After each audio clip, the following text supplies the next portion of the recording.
Good evening. Let me try this. Better. I just want to say how moved I was to listen to the Salem School Choir. Wasn't that wonderful?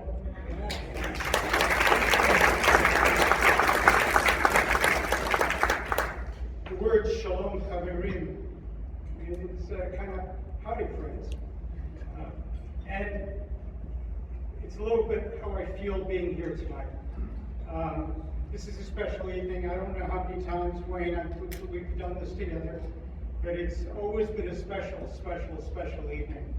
I want to thank my colleague, Rabbi Jonah Steinberg, who always has something useful and important to listen to. I want to thank Wayne Jennings, this event is his passion, it is his drive that brings together, that guides the National Cultural Diversity Awareness Council, and brings us together for what is a wonderfully important and special experience. Dr. King bequeathed to every American a set of values, a vision for what this country is that is irreplaceable. It's a reflection of one man's dedication to ensuring that Dr. King's dream remains alive, that we're here today. And for that, we owe you, Wayne, a tremendous thank you.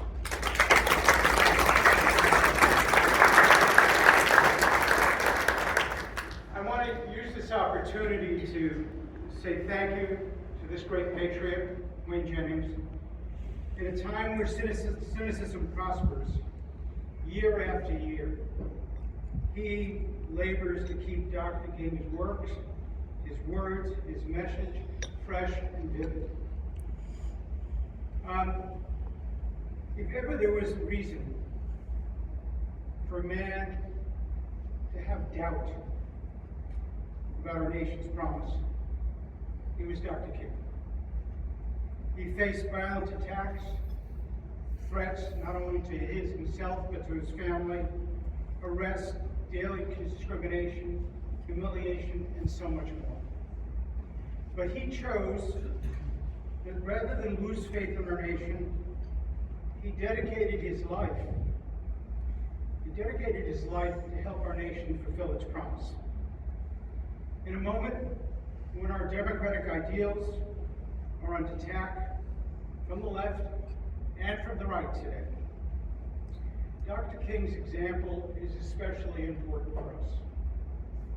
It's a reminder about what our nation can be, what we need to aspire to. When all the noise is done, all the accusations, all the cynicism is done, we have an example, and that's why we're here tonight.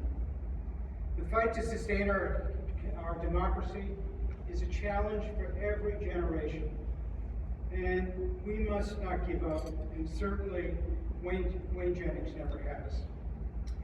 Dr. King's contribution to our nation had so many facets to it. One of them was his dedication to his strong relationships with the Jewish community, his dedication to the preservation of the State of Israel, his recognition that Israel was a democratic society, a young democracy, a struggling democracy in a region that was not only hostile to the existence of a Jewish state in its native territory, but in a region that itself was hostile to democracy, to democratic ideals.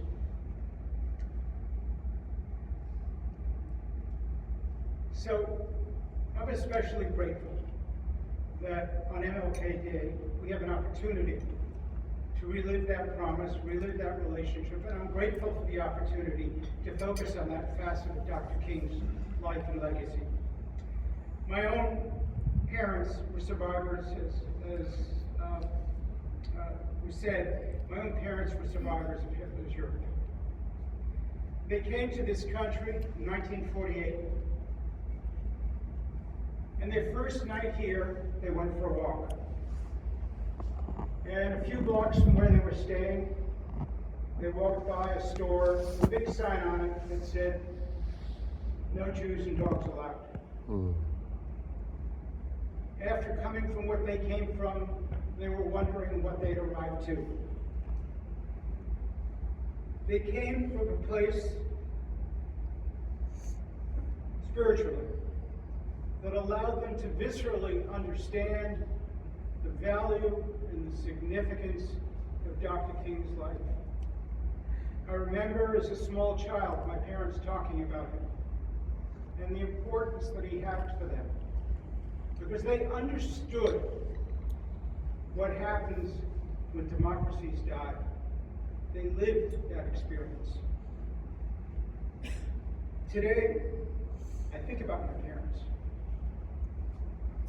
And there's a part of me that's glad they're not here anymore. Because they believed in this country, and they'd be very sad today. Part of what has happened that would have changed the reality for them is to recognize that they thought that in America, anti-Semitism was dying. And today, we know that's not true. The thing that drives anti-Semitism is conspiracy theories. And conspiracy theories thrive in environments where democracy is fading, where a commitment to fact-based conversation, the exchange of ideas, is replaced by convictions of truth that don't accommodate other people's ideas. So that in this age that we exist in, it became common for people to believe that COVID was created by Jews so that they could enrich themselves on the suffering of others. That Israeli police train American law enforcement to oppress people from marginalized communities. That it was Jews who were driving refugees from Central America to the America's southern border in order to turn our country into a country of mud people, where the white race is buried and destroyed. The idea that Israel is a colonial occupier that participates in genocide and is structured around apartheid. All these ideas are conspiracy theories. And as people see more and more of these conspiracy theories about Jews, this obsession with Jews putting them at the center of it, the anxiety in our community is continuing.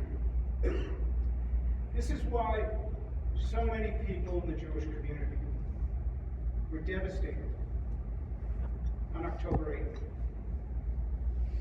It was already enough that on October 7th, 2023, 1,200 Israeli civilians were tortured, raped, massacred, murdered. But to find out the next day that so many people not only were not sympathetic, but so many people, many who we thought were friends, actually celebrated what had happened. It was very hard to find people who would speak out, even to this day, months later, who will speak out against the systematic rape of Israeli women. And that has been a genuine shock to members of the Jewish community today. Since October 7th, also anti-Semitic incidents have spiraled all over not only New England, but across the United States. And many of our community, candidly, are worried and alarmed about the future. We've seen something like this happen before, and it feels all too familiar. This is why an event like tonight is so important. In a world where hate can prosper, celebrating the legacy of Martin Luther King helps orient us again, grounds us again, brings us back to the ideals and principles on which this nation was founded. We know that there will always be demagogues who lead away at the foundation of our democracy. King's answer was to fight on, be true to our ideals, help our nation to be better than it is. He succeeded mightily during his life, and it's for us to continue the fight during ours. My thanks to Wayne Jennings and the National Council of Diversity and Awareness for convening us this evening, bringing us together. I will tell you to be among you, to share this evening, to collectively remember the legacy of Dr. King. Gives me courage, gives me confidence, gives me hope. Thank you so much.